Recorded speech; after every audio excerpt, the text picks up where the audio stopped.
so much more than I ever anticipated. You see, somewhere in this journey, I found myself attached to the school. I found myself missing it when I was away. And when I talked about Bloomsburg University, you could see how much I love my school when I talked about it. It's the kind of relationship that athletes find themselves in with their sport. Now, most of the population, it sounds crazy when you think about it, in a committed relationship with a sport. So let's break this down a little bit. We in this room are a unique bunch. All of us in this room do something that goes completely against my nature as a distance runner. Completely against it. We don't run. Every scholar athlete in this room has not run from challenges, has not run from change, and has not run from hard work, most importantly. As scholar athletes, we are able to embrace and overcome physical and mental change through hard work. I will be the first one to admit this is no easy task. This requires avoiding the temptation to hit the snooze button on Monday mornings, acquiring the skill of time management, and a great amount of dedication to both athletics and academics. But where does this dedication come from? This willingness to walk to class with sore muscles, take exams after draining workouts when all you want to do is sleep, and somehow find the time to do homework on the school bus ride home. It is because we all have another thing in common. Who knew you had so much in common with a distance runner, right? We are all filled with a rare sense known as determination. This is not something that is found in many people. We refuse to settle for less than our best. Coach has tried and failed to teach me many lessons, whether it's involving running or it's involving life. I kind of feel that he's tried so many different things to teach me and nothing really sticks. But this one concept did. This one concept managed to sink in and I haven't let go of it. And that is, it doesn't matter what happened yesterday. And it doesn't matter what happened this morning. While you may have achieved great things or made mistakes, it doesn't matter. It's history. Don't get me started on history, because that's my other subject in love. But it is history. And we don't have the ability to change it.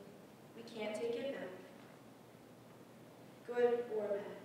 But we do have the ability to accept the challenge of doing everything we can to be better every day that follows, both academically and athletically. And I'll leave you with some food for thought, even though I'm pretty sure we're all stuffed. I think that Steve Young summed it up very well when he said, the principle is competing against yourself. It's about self-improvement. It is about being better than the day you were before. So I challenge all of you to take small steps every day that follows hereafter to better yourself and to accept the challenge of doing so by taking small steps. Thank you. But to the faculty members that are here, I bet we're all feeling a sense of pride, a sense of gratitude knowing that one of our students thought enough of us to ask us to be with them at such a prestigious dinner. Am I correct? And I see a lot of heads nodding. And I tell you what, that sort of triggered the one very brief message I want to deliver today to our scholar athletes, and that's the message of gratitude.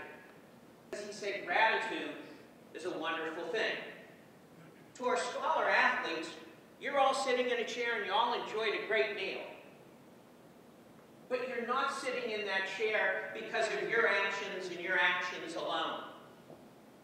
The overt people that we see, our professors and our coaches, it's very easy to express gratitude to.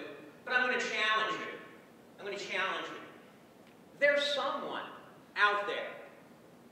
someone, maybe it was an 8th grade algebra teacher who came to see your junior high games. Maybe it's a neighbor who you participated in youth sports with that always took you to practice because mom or dad had work schedules that conflicted. Maybe it was grandma or grandpa who always bought an exorbitant amount of candy when you were selling it for your U9 soccer team, and you thought to yourselves, what are they going to do with all that candy? There's that hidden person that did that little something for you that helped you gain admittance into this room today. The challenge I'm going to leave you with is, in whatever social media that you exist in, Twitter, Facebook, or might I suggest an archaic means like maybe a letter or thank you card, find that person and tell them thank you. Tell them how much that act and deed meant to you. Show your gratitude to them. As Pausch would say, how can you afford not to? Thank you and congratulations.